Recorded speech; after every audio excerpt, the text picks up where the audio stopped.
तो तुमको पता है कि अभी टेस्ट में तुम्हारा 180 क्वेश्चंस आएगा और 180 मिनट्स लगेगा, ठीक है। ये जनरल तुम्हारे किसी भी टेस्ट के लिए नहीं, अगर ओल्ड पैटर्न से टेस्ट आ रहा है तो 180 में 180 मिनट्स। इसका सिंपल ये मीनिंग है कि एक क्वेश्चन के लिए तुमको 1 मिनट देना है। अगर 1 मिनट से तुम ज्यादा जा रहा है किसी क्वेश्चन में तो इसका मतलब तुम उस क्वेश्चन के साथ तो इंजस्टिस कर ही रहे, अगले क्वेश्चन के साथ भी इंजस्टिस कर रहे हैं जो क्वेश्चन आने वाला पार्ट में आएगा। अब सवाल उठता है क्या हर क्वेश्चन 1 मिनट में सॉल्व होगा? जरूरी नहीं है, ठीक है, हो सकता है 2 मिनट भी लग जाए। तो इसका मतलब है कहीं अगर ऐसा काम हो रहा है तो तुमको उस मिनट को, जो 1 मिनट एक्स्ट्रा तुम दिया, उसको एडजस्ट करना पड़ेगा कहीं और, है ना। इन जनरल एक नीट के एग्जाम के लिए जब भी तुम जाएगा ना तो तुम्हारे पास में 3 सब्जेक्ट्स वहाँ पे है। बॉटनी जूलॉजी को हम बायोलॉजी मान के चल रहे हैं, ठीक है। उसके बाद तुम्हारा फिजिक्स और केमिस्ट्री है, जिसमें से हम केमिस्ट्री को मानते हैं कि पहले करना चाहिए, फिजिक्स बाद में, ठीक है। ये 3 तुम्हारा पैटर्न होना चाहिए, बायोलॉजी पहले, फिर केमिस्ट्री, फिर फिजिक्स, ठीक। अब करेंगे कैसे? बायोलॉजी में टोटल क्वेश्चन तुम्हारा 90 होता है ना। केमिस्ट्री में 45 है, फिजिक्स में 45 है, ठीक है। सबसे पहले तो ये डिसाइड करो कि तुमको टाइमिंग कितना देना है और कितना अटेम्प्ट में पेपर को सॉल्व करना है, ठीक है। तुम्हारा सबसे पहला आइडिया ये होना चाहिए कि हम पेपर को 2 अटेम्प्ट में सॉल्व करेगा। एक फर्स्ट अटेम्प्ट होगा, ठीक है, और एक सेकेंड अटेम्प्ट होगा, ठीक है। फर्स्ट अटेम्प्ट में जब भी तुम किसी पेपर को सॉल्व कर रहा है तो वहां पे तुमको एक ही बात का ध्यान रखना है। क्या बात का ध्यान रखना है? कि first attempt should be highly accurate and confident, highly accurate and confident. तुम जो भी क्वेश्चंस को टिक करेगा वो क्वेश्चंस तुम्हारा बिल्कुल सटीक होना चाहिए। तुमको पता होना चाहिए कि हाँ ये आंसर ही है, तभी तुम टिक करेगा, अदरवाइज नहीं छेड़छाड़ करेगा। ज्यादा छेड़छाड़ करेगा, ज्यादा दिमाग लगाएगा, तुम्हारा क्वेश्चन पेपर वहाँ पे गड़बड़ होना शुरू हो जाएगा, तुम्हारा टाइम ज्यादा जाएगा वहाँ पे, ठीक है।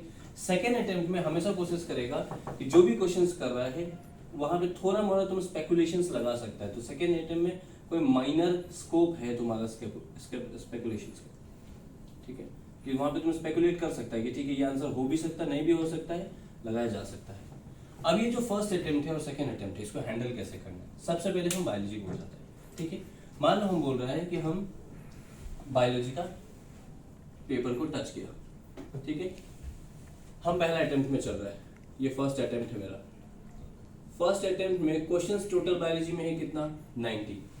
हमेशा ध्यान रहेगा कि 90 क्वेश्चन सॉल्व करना है। ये दिमाग में रखे तो कभी नहीं जाएगा कि हमको 90 क्वेश्चन ही सॉल्व करना है। अगर तुम ये दिमाग में रख के गया है तुम सबसे बेवकूफ बच जाए।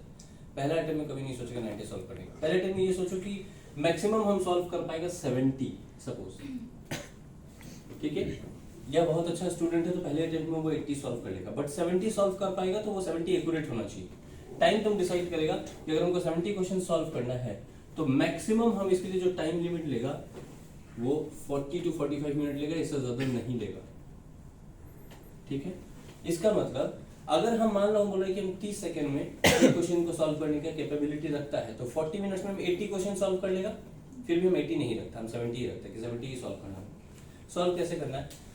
क्वेश्चन नंबर 1 तुम ट्राई किया, तुमको लग रहा है कि बिल्कुल कॉन्फिडेंट है, टिक किया। नंबर 2 पे किया, लग रहा है कि थोड़ा सा डाउटफुल है, उसको राउंड कर देगा, ठीक है, राउंड करके छोड़ देगा, फिर सोचने नहीं जाएगा। एक बार क्वेश्चन पढ़ा, कई बार ऐसा होता है कि रात में ही तुम क्वेश्चन पढ़ा होगा, तुमको लगेगा कि यार कल ही तो देखा था यार, इसको याद नहीं आ रहा सही से, तो उस चक्कर में ना तुम उसके पीछे नहीं पड़ जाएगा।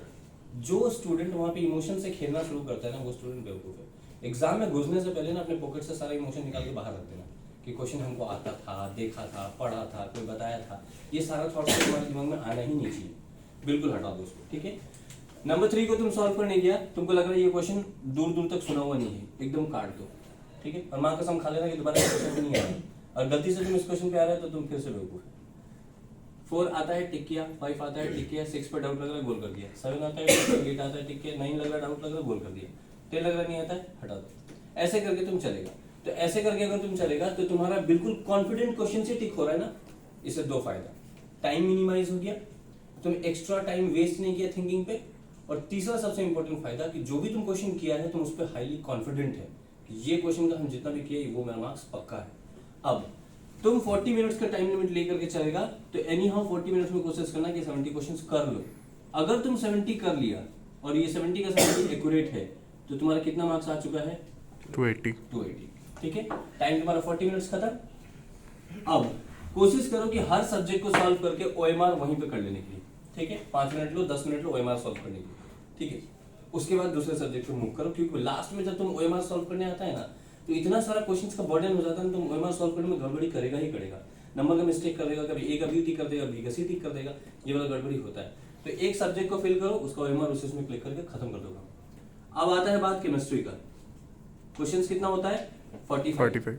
पहला अटेम्प्ट में तुम कितना क्वेश्चन कर पाएगा ईमानदारी से और एकदम कॉन्फिडेंट होकर के, बिना कोई गलती के? 30 इम्पॉसिबल है। 20 20 to 25 से ज्यादा तुम नहीं कर पाएगा। क्यों? क्योंकि अगर अभी तुम बिगिनर है, 30 होगा, वो टाइम आएगा जब तुम 30 to 35 भी करेगा। बिगिनर के लिए 20 से 25 क्वेश्चन से ज्यादा पॉसिबल ही नहीं है कि वो करेक्ट कर देगा पहले अटेम्प्ट में। पहले अटेम्प्ट में तुम्हारा मैक्सिमम टारगेट होना चाहिए 25 क्वेश्चन का, मैक्सिमम। टाइम कितना लेगा? 25 क्वेश्चन के लिए 45 मिनट लेगा। तुम देखो हम यहाँ पे डिस्ट्रीब्यूट कर दिए टाइम, है ना? एक क्वेश्चन के लिए तो 1 ही मिनट था, बट यहाँ देखो 45 मिनट दिया तुमको। क्यों? मैटर ये नहीं कर रहा है कि तुम टाइम कितना खा रहा है, मैटर ये कर रहा है कि तुम कितना क्वेश्चंस को परफेक्टली कर रहा है बिना गलती किए। 25 क्वेश्चन करो, ठीक है? कैसे करेगा? 1 आया, टिक किया। 2 डाउट लग रहा है, गोल कर दिया। 3 लग रहा है कि नहीं आ रहा है, कट कर दिया। 4 तुम सॉल्व किया, गलत हो गया। तो हम लोग जनरली क्या करता है, एक जनरल स्टूडेंट एक क्वेश्चन को सॉल्व किया, आंसर गलत आया। जनरली फिजिकल केमिस्ट्री में ऐसा होता है और फिजिक्स में भी यही होता है। आंसर गलत आया, ऑप्शन नहीं मैच करा, तो तुम क्या करता है, उस आंसर को रिवाइज करता है ना कि गलती हुआ कहां पे। तुम क्वेश्चन को सॉल्व करने में लिया 1 मिनट, और जब तुम वापस रिवीजन करने के तुम धीरे धीरे देख रहा हो उसको कहां पे गलती हुआ है, और फिर भी गलती पकड़ में नहीं आ रहा है। वैसे केस में एक ही क्वेश्चन में तुम 4-5 मिनट इन्वेस्ट कर देता है। एम आई राइट? बहुत कॉमन मिस्टेक है। इसी को बोलता है इमोशनल फूल बनना। तुमको जो क्वेश्चन नहीं सॉल्व हो रहा है या जिसका आंसर आते आते भी अटक गया, चाहे वो पॉइंट का मिस्टेक है, माइनस प्लस साइन में कुछ कन्वेंशन में दिक्कत आ रहा है, स्केलर वेक्टर क्वांटिटी में तुमको लग रहा है कुछ गड़बड़ कर दिया, ये यूनिट एंड मेजरमेंट में कहीं पे गलत हो रहा है, छोड़ दो उस क्वेश्चन को, वो क्वेश्चन तुम्हारे लिए नहीं है, भूल जाओ। तो ऐसा क्वेश्चन जिसमें तुम्हारा आंसर गलत आ गया, उसको रिवाइज करने नहीं जाएगा। तुम हो सकता है कि 4 गलत हो रहा है, तुमको लग रहा है कि ये बाद में आएगा तो हम कर देगा, अभी हम थोड़ा हड़बड़ी में इसलिए गलत हो रहा है, इसको गोल कर दो, ठीक है? फिर से आके करेगा। 5 ट्राई किया, नहीं हुआ, काट दिया। 6 देख रहा है, नहीं हो सकता, काट दिया। 7 देखा, नहीं हो सकता, काट दिया। 8 9 10, ये वाला जो है ना, यही वाला पैटर्न क्वेश्चन पेपर में आता है। जो नीट का पेपर बना रहा है देखो बेवकूफ नहीं है। Paper is not hard, paper simple ही होता है। पेपर का वो सेटिंग इस तरह से करके देगा कि 4-5 क्वेश्चन कंटिन्यूअसली तुम्हारा नेगेटिव हो जाएगा, और गलत होने पे क्या होगा कि तुम डिमोटिवेट हो जाएगा, या 4-5 क्वेश्चन ऐसा आ जाएगा कंटिन्यूअस जिसको देख के तुमको लगेगा कि हमसे ये सॉल्व ही नहीं होगा, तुम वहीं पे डिमोटिवेट होगा। और जहां तुम डिमोटिवेट हुआ, इसका मतलब फिर से तुम इमोशनल फूल बन गए। जहां तुम्हारे इमोशंस तुम्हारे ऊपर हावी होना शुरू होगा, तुम पेपर गलत करना शुरू कर देगा। और यहां से जो स्ट्रेस तुम्हारे अंदर में बनना शुरू हो जाएगा ना, ये पूरा पेपर का धज्जी उड़ा कर देगा। तो तुमको क्या सोचना है कि ये 4-5 क्वेश्चन नहीं आ रहा है, नहीं आ रहा है, मेरा बाप को क्वेश्चन थोड़ी है, करना जरूरी है। नहीं आ रहा, नहीं आ रहा, हमको नहीं करना है ना। तुम ठान के थोड़ी गया, कसम खा के आज माँ कसम ये क्वेश्चन नहीं छोड़ोगे, ऐसा तो सोच के नहीं गया। तुमको बस ये सोचना जो आता है वो हम करेगा, जो नहीं आता नहीं करेगा। तो ये नहीं है तुम्हारे लिए, आज तुम्हारा दिन खराब है, नहीं मान लो ऐसा। जब ऐसा करके तुम चलेगा तो इससे क्या फायदा हुआ? तुम इस क्वेश्चन के साथ भी जस्टिस किया, इसको कोई टाइम नहीं चाहिए था, तुम नहीं दिया टाइम, 10 सेकंड लगा वो क्वेश्चन पढ़ने में, ये 20 सेकंड, उसके बाद तुम उसको एक्स्ट्रा टाइम नहीं दिया। और जो आगे आने वाला क्वेश्चन है उसके साथ तुम जस्टिस किया, तुम कहीं भी ऐसा नहीं किया कि हाँ उसको 2 मिनट चाहिए था, हम उसका 2 मिनट काट के उसको 1.5 मिनट दिए। तो इस क्वेश्चन के साथ भी जस्टिफिकेशन करना है, आने वाले क्वेश्चन के साथ भी जस्टिफिकेशन करना है, अदरवाइज तुम्हारा पेपर खराब जाएगा ही जाएगा। फर्स्ट अटेम्प्ट खत्म हो गया, ठीक है? मान के चलो कि तुम 25 क्वेश्चन बना लिया होगा, हो सकता है 26 हो जाए, हो सकता है 24 भी हो जाए, एक आध इधर उधर हो सकता है ना।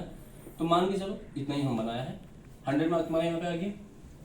अब तुम आएगा फिजिक्स में, फिर ओएमआर शीट इसका फिल कर लेगा 5 मिनट लेके। फिजिक्स में 45 क्वेश्चंस टोटल है, इन 45 में से फिर से तुम कसम खाएगा कि 25 से ज्यादा नहीं करना हमको पहले टाइम में, क्योंकि जहां तुम 25 से ज्यादा करने की कोशिश करेगा तुम गड़बड़ करेगा, और वही चाहता है एग्जामिनर कि तुम गड़बड़ करो, ठीक है? सेम पैटर्न फॉलो करेगा, आ रहा है तो किया, डाउट लग रहा है तो गोल किया, नहीं समझ में आ रहा है काट दिया, नहीं आ रहा है काट दिया, सॉल्व किया, आंसर नहीं आया काट दिया, सॉल्व किया, डाउट लग रहा है फिर से करेगा तो आ जाएगा, ऐसे कर दिया, ऐसे करके चलता चला गया। फिर से तुम 25 क्वेश्चन कर पाएगा यहाँ पे, ठीक है? अब हमको बताओ, तुम्हारा फर्स्ट अटेम्प्ट हो गया खत्म। हाँ सर। फर्स्ट अटेम्प्ट जब खत्म हुआ तो तुम्हारा जो टोटल टाइम टेकन अगर तुम लेगा यहाँ पे तो 40 मिनट, 45 मिनट यहाँ पे, 45 मिनट यहाँ पे, फिर से 25 क्वेश्चन के लिए 45, तो 45 45 90 और 40 130, तुम टोटल 130 मिनट खा गया, है ना? हम बोलते हैं कि तुम 130 की जगह 140 मिनट ले लो, ओएमआर शीट वगैरह में भी टाइम लगता है, तो तुम 140 मिनट ले लिया। अभी कितना बचा तुम्हारे पास? 40 मिनट्स है, 40 मिनट। अभी भी 40 मिनट्स है। तो जब तुम लॉजिकली काम करेगा तो तुमको ये चीज दिखेगा कि मेरे पास कुछ टाइम बचा है, और इलॉजिकली काम करना शुरू करेगा ना तो टाइम खत्म भी हो चुका होगा और तुम पूरा पेपर पढ़ भी नहीं पाएगा। रियलिटी है ये, फिजिक्स में तो तुम पूरा क्वेश्चन पढ़ ही नहीं पाता लास्ट में। तो ये 40 मिनट्स तुम्हारे पास बचा हुआ। अब दूसरा लॉजिक, ये 140 मिनट खा के तुम्हारा जो मार्क्स आया है टोटल अभी तक कितना आया है? 480 हो गया। तुम अप्रोक्सीमेटली एक ऐसे टारगेट पे पहुंच गए जहां से तुम्हारा कट ऑफ आने के चांसेस बढ़ गए। 480 का टारगेट तुम छू दिए। ये तुम्हारा बिगिनर वाला अटेम्प्ट हम बता रहे हैं। ये जब अभी स्टार्ट करेगा ना तो एक दो टेस्ट तक तुमको ये वाला चीज दिखेगा। इसके बाद तुम इसको चेंज करेगा, 70 की जगह 80 क्वेश्चंस करेगा, 25 की जगह 30 करेगा, इसके 25 की जगह 30 करेगा। अब 480 आ चुका है, अब तुम क्या करेगा? बचा हुआ 40 मिनट बायो को जाकर के इन्वेस्ट कर दो। 20 क्वेश्चन है वहां पे, हाँ उस 20 में से 10 तुम पक्का बना लेगा, गारंटी एकदम। हाँ सर। क्योंकि अब तुम रिलैक्स हो गए, तुमको ये लग रहा है 480 पहुंच चुका है और हम उसके से 50-100 मार्क लाएंगे, मेरा क्वालिफिकेशन हो जाएगा, है ना, क्वालिफाई हो जाएगा हम।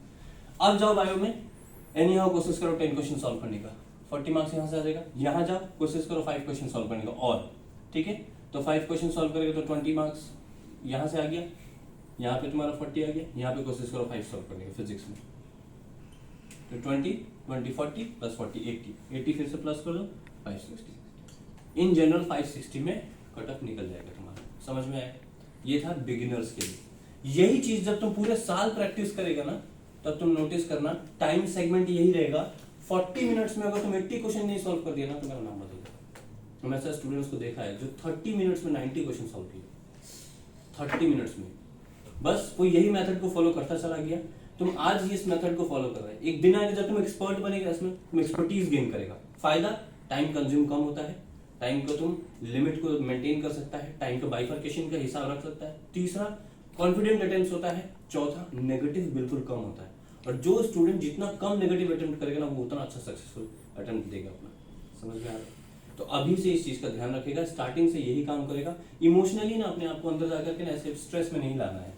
जाने के बाद अंदर में ये सोचना है, मतलब अंदर घुस गया एग्जाम हॉल में, ये सोचना है कि आज मेरा दिन ठीक रहा तो कर डालेगा, नहीं ठीक रहा तो जितना हो पाए करे, नहीं हो पाए छोड़ेगा। ये जबरदस्ती वाला घुसने मत लगा उसमें, समझे? नहीं तो ऐसा काटेगा तुम्हारा ना वो पेपर, ऐसा कटेगा कि घर आके तुम वही क्वेश्चन को बनाएगा, तुमको लगे बन तो सब रहा है। गलती हुआ था हमसे, गलती ये हुआ कि तुम वहाँ पे इमोशनल फुल फूल वो चीज़ को थोड़ा सा हटा के रखेगा। ठीक है।